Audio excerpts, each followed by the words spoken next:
Hi, everyone, and welcome to session 7 of the Power Pause, your monthly edge to communicate, lead, and thrive. Good evening, good morning, namaste.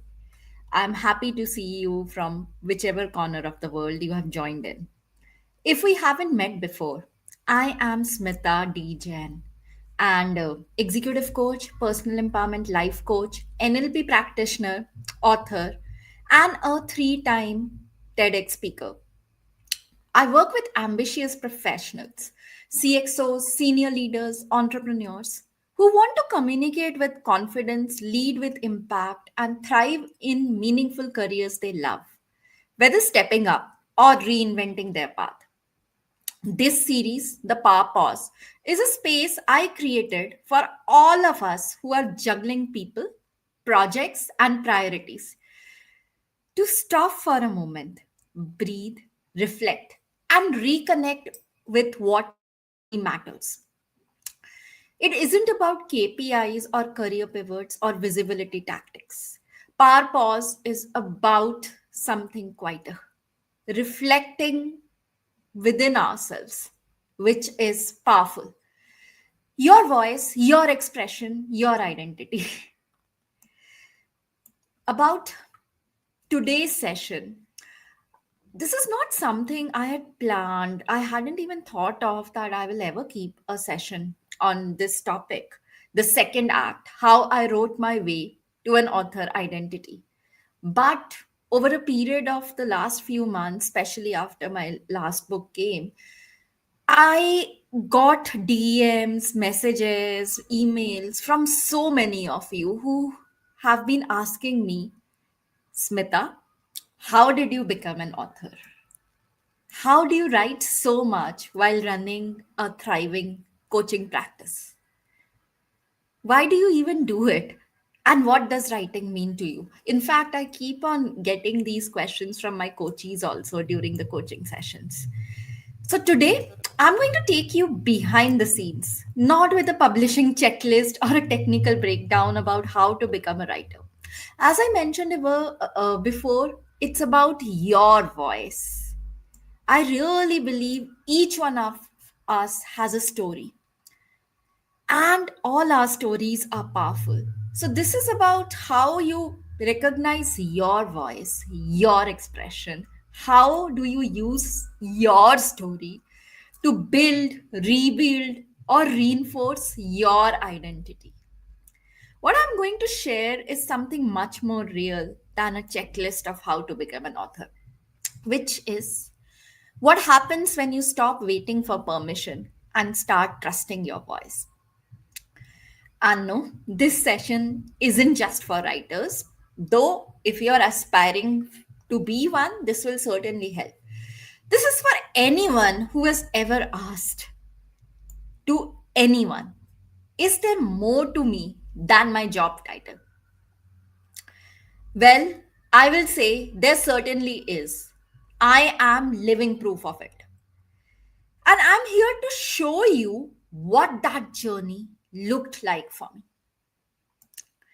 Now, before I go further, please feel free to put your questions in the chat box.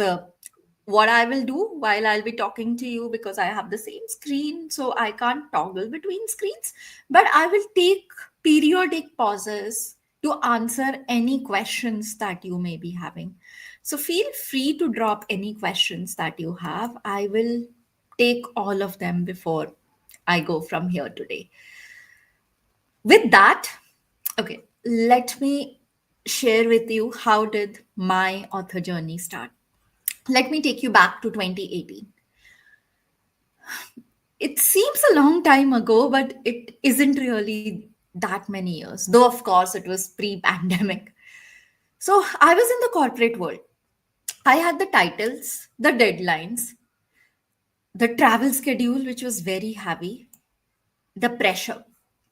My days were filled with calls and team meetings. But my nights, now that was when I used to get some time that I started introspecting, reflecting, and in fact slipped into a different world. A question came gnawing at me in different forms. which is that what you will be doing in the next 10 years, for the next 20 years, for the next 5 years even? And that is what, maybe call it a midlife introspection. I certainly won't call it a crisis, but call it a midlife introspection. The fact is that after a point, when your basic needs are met, which is in terms of compensation, recognition, titles, you do start questioning yourself. You do start to question um, about what your purpose is. And that's what was happening with me. And while introspecting, I realized that there was a part of my life while I was growing up, right from my formative years at school, that I used to write creatively. And somewhere when I entered my graduation, the creative writing gave way to business writing. And that part of me was in hibernation. So while I was introspecting about, okay, what do I want to do in the next 5 years? Because the answer certainly seemed to be not this, what I was doing. Nothing wrong with what I was doing, just that I was not feeling fulfilled. So that was when I remembered that I used to write creatively. And then one fine day, I decided to pick up the pen, or rather, pick up my laptop and spend some time again to revisit that habit, that penchant that I had left a long while ago as a growing up teenager. And that's when I decided to enroll in two creative writing courses at Stanford. The classes began at 2 a.m. IST. Logically, it made no sense. But something in me needed to write. Something in me needed to express myself away from that corporate space, that professional space that I was in. And when you want to express yourself, logic takes a backseat. So I didn't see how busy my day really was. I didn't see that day in and day out. How will I keep on logging in for those 2 a.m. classes? And I didn't enroll for one, but I enrolled for two courses at one go. Now, was it necessary for me to enroll in a course? No. If you want to write, if anyone wants to write, you can start writing anyway. But for me, it was a matter of creating a rhythm, a momentum. Otherwise, I knew I would have slipped to my old habits. There were deadline, there was pressure, and of course, as a wife and a mother, I had my obligations. So I knew that today I feel like writing. I've gotten this thought, maybe for 1 to 2, 3 days, I will continue, and then I will just give it up. And I didn't want that to happen. So that's what I thought, and my thought has always been like this: if I want to do something, might as well go the whole hog and do it from the best. And I researched a lot of courses and all, and Stanford seemed to fit the bill. Online, virtual, I didn't know what Zoom was then. I discovered, but best of all, it was not conflicting with my day job. Otherwise, I would have missed this any course that I would have taken at my regular work hours. So as a result of that course, I started writing articles and stories. That was like a part of the curriculum. It was learning by doing rather than learning by lectures. So, the very first story I wrote for that course was far from perfect. It was clumsy, raw, and filled with errors. But I still remember what I felt when I wrote it. It was as if a dam had cracked open inside me. Suddenly, I wasn't just writing for grades. I mean, of course, when I used to submit my write ups, there was a peer feedback. The instructor used to grade it, but I wasn't really writing for grades. I was writing for myself. And after 3, 4 months, the courses got over. But for the next 2 years, my stories, I had a lot of stories as a result of that. My stories lived quietly in inboxes of a few close friends. I used to circulate some of the stories and articles that I wrote. I circulated it within a very close group. And some of them would say, "This is good. You should publish this." I would smile politely. I wasn't sure I believed them. Of course, if they are good friends, they would always encourage you and compliment you. They may have been genuine, but at that time, I really didn't believe them. So this was 2018, and then after for 2, 3, I would say 3, 4 months, I really wrote regularly. After that, also I kept on with the habit.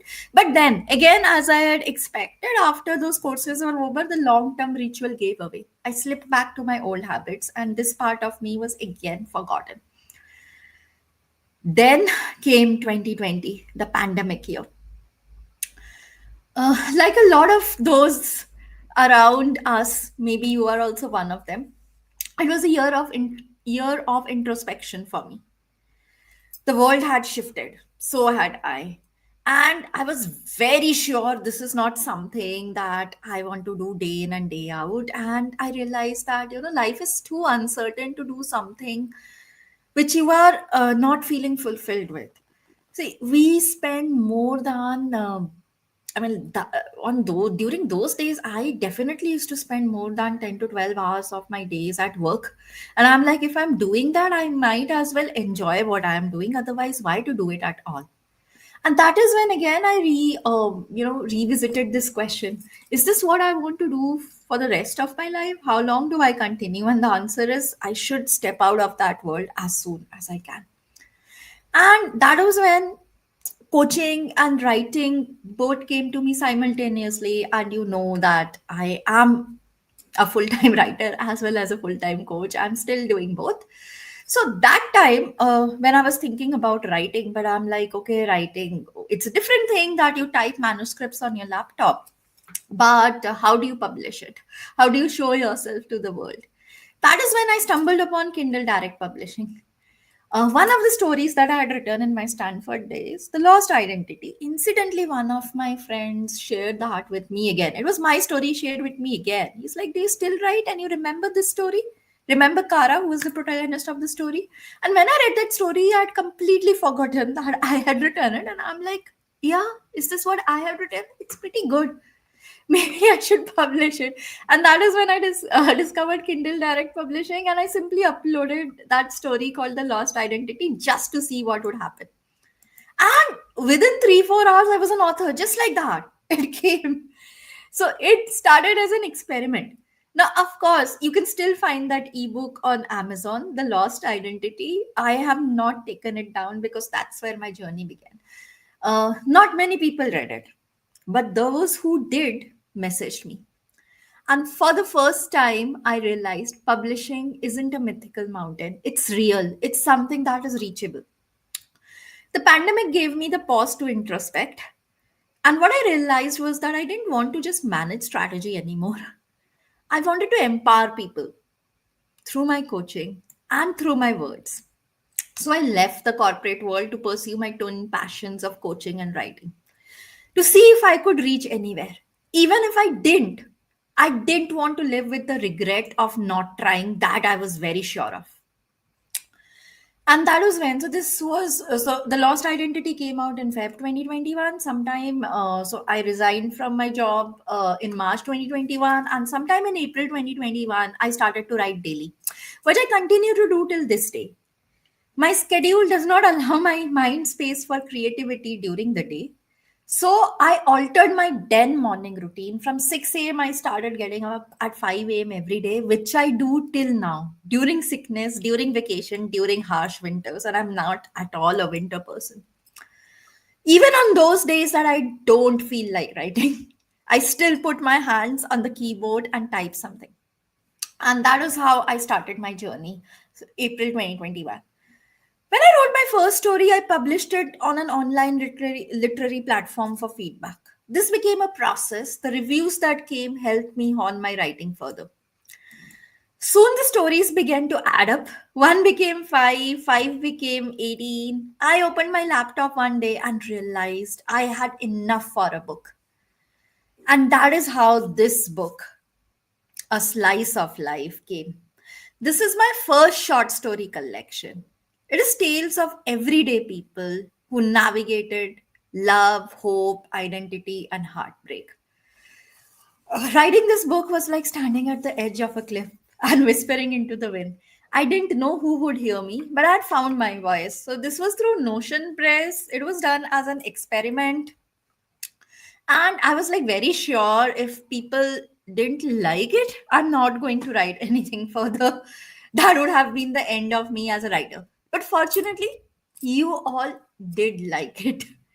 And that's when I'm like, okay, the reviews were great. You see, as you can see, it's a very thin book, but people resonated with it. Somebody has even written a thesis on this, which I'm very grateful for. So yeah, then I'm like, okay, now I have to continue with my journey. And that, so this was in 2021. A Slice of Life came out in 2021. And that was when I was very sure that readers have accepted me as a writer, that I went for traditional publishing. So there was a manuscript I had written during my course in Stanford back at 2018. So I told you I joined two creative writing courses in Stanford. The second course was how to write the first draft of your novel in 30 days. So the draft was this, A Price to Love. It was written in 2018, just the first draft. And then after that, it had sat in my laptop for years. Why? Because I wasn't sure I was good enough. And I didn't want to publish it till I knew. And I was very sure that since I'm a new writer, I don't want to come out with a novel. Let me test whether readers will like my writing through a short story collection. That's where A Slice of Life came first. But when I realized that readers really liked what I wrote, that is when I started reaching out to publishers. And people really believe that working with the publisher is difficult. It's not an easy road, but then you can go through publisher's website. Everyone has a submission page, they have guidelines. So based on that, I reached out to different publishers. I sent out query letters. I sent the first three chapters of my manuscript. Typically, publishers want that, and then through that, I entered discussions with three of them, and before finally meeting, finding Readomania, which was my publisher, aligned to my vision. And so Readomania published this book. They decided to publish it in 2021. This came out in 2022. And A Price to Love went on to become one of the top 50 books of that year, as per Delhi Wire. And it taught me that when someone else believes in your voice, it builds a bridge between who you are and who you are becoming. Now, okay, before I move further, let me take a pause here and see if there are any questions that you have that I can answer for you. Just let me take a moment, and yeah, let me also take the time to take out this book of mine. Yeah. Is there any questions that I can answer for you? Awesome. Thank you. Yeah, hi Suresh. Good to see you. Kamal is also saying hi. Hi, Kamal. So good to see you. Okay, no questions? Okay. So let me move on then. So yeah, after A Price to Love came my third book, Twisted Tales and Turns, which is a genre defying collection that truly pushed me as a writer. These weren't just any stories, they were award winning, critically acclaimed tales that traversed genres, from speculative fiction to dark social dramas, from psychological thrillers to slice of life pieces, all with one thing in common, a twist at the end. I curated the best of my published and unpublished short stories till then and wrote with the awareness that readers now expected more from me. This book, one, was a way for me to stay visible between novels because it takes some time to write a long form format like a novel. And, but more importantly, Twisted Tales and Turns was to honor the faith my growing reader base had begun to place in my storytelling. So this came out in July 2023, and then is a book I'm really, really proud about. In August 2024 came Till Faith Do Us Part, my most emotionally resonant work so far. The story was born from something deeply personal, my experience as a mother to a special needs child, and countless conversations with medical practitioners, therapists, and caregivers who walk the fine line between empathy and detachment every day. Now, Till Fate Do Us Part demanded patience. I wrote the first draft of it in 2022 and it came out in 2024. Between these 2 years, I went through multiple rewrites, incorporated feedback from 6 different beta readers, and shaped every character with care. When this finally reached the readers, the response was overwhelming.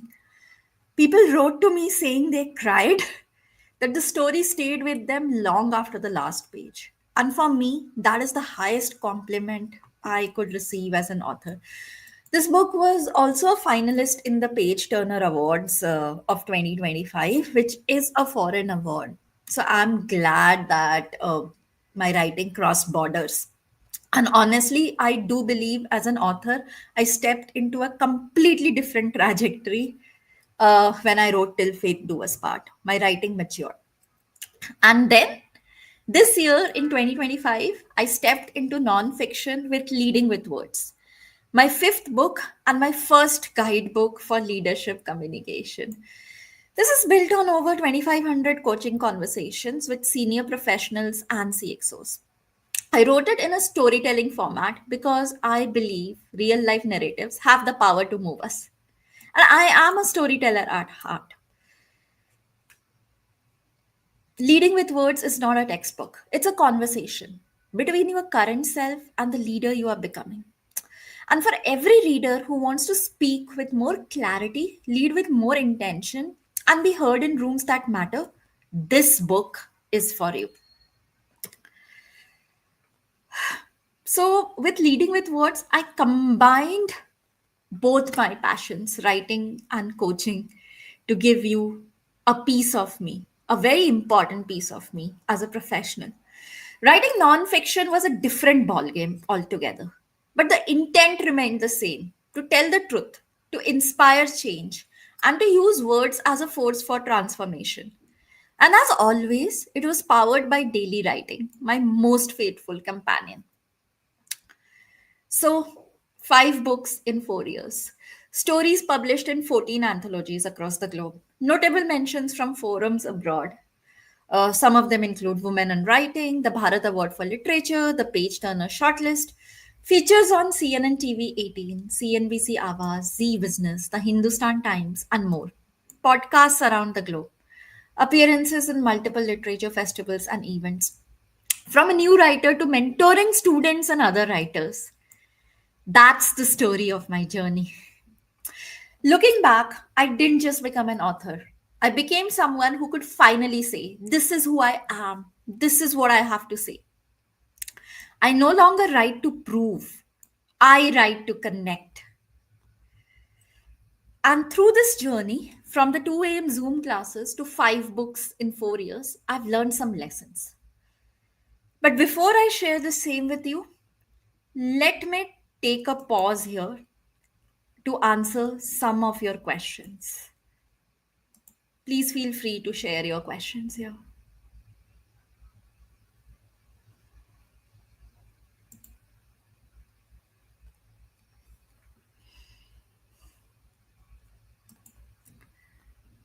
Okay.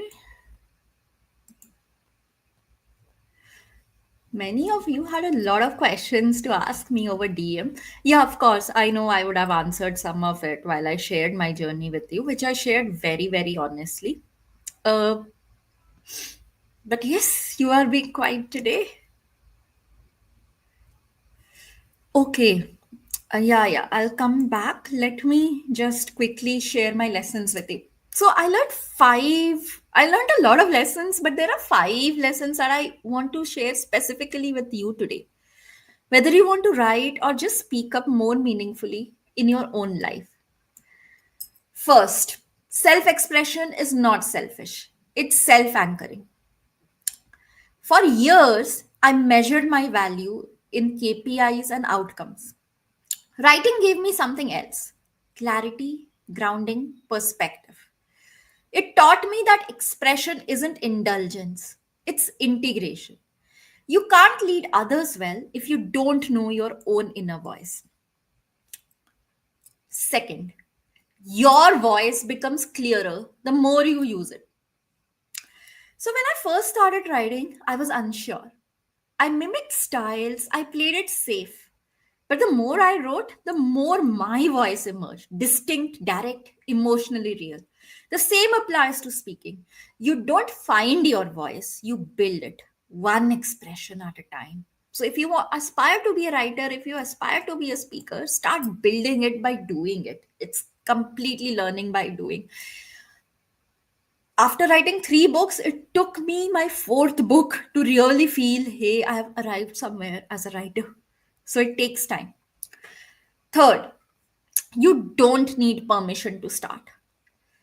One of my coaching clients, a senior corporate professional, once told me, I want to write a book, but I am waiting to feel ready. And I just said, start now. You can always edit later. Whatever you write, no matter how good or bad it is, you can always edit later, but you can't edit a blank page. Now, today, he has written half of his first draft. Not because he became ready, but because he started anyway. So that is important, as I mentioned earlier. Fourth, your story is more powerful than you think. Another client, a doctor, came to me for coaching. Uh, so she was invited to give a TED talk, and now she was getting stage fright. She, I mean, as doctor, she had a lot more qualification than I had, yet she was afraid of sharing her own story on the stage. In our sessions, I helped her realize how much insight she had to share with the world. With my support, she crafted her first TEDx talk and moved hundreds.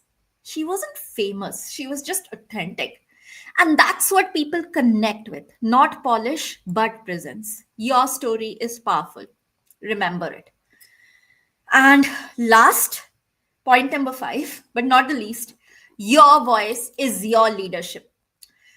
When I wrote Leading with Words, my first nonfiction book, it wasn't to sound smart, it was to serve. I had seen too many professionals who were brilliant but invisible because they didn't know how to speak with clarity or lead with presence. So, leading with words is my way of saying to them, you don't have to shout to be heard, you just need to lead with words that matter. So, here's what I want you to take away from today. You are more than your title, your deck, your calendar. There's a story in you, and someone somewhere needs to hear it. Maybe it's through writing, or speaking, or simply sharing more of who you are. But it starts when you stop hiding behind what you do and start standing for what you believe. You are your most powerful story. Share that story. Because if you don't, someone somewhere is deprived of the inspiration that you can provide. So, with that, here's your Power Pause challenge for this month before I meet you again in the second Wednesday of December. Four challenges you have to do during 4 weeks of November. Uh, so, week one, which is already gone, but you can start today, is write for yourself. Just one paragraph, one page, no rules. It can be a journal, right? Whatever you want to. Week two, share one insight from your life with someone you trust. It can be a friend, it can be your relative, it can be even your spouse, it can be a colleague. Share one insight from your life with someone you trust in any form, written or verbal, whatever you want. Week three, revisit something creative you loved as a child. It can be anything: drawing, making rangoli, scribbling, daydreaming, anything. And week four, say yes to one opportunity to share your voice in a meeting, a message, or a post.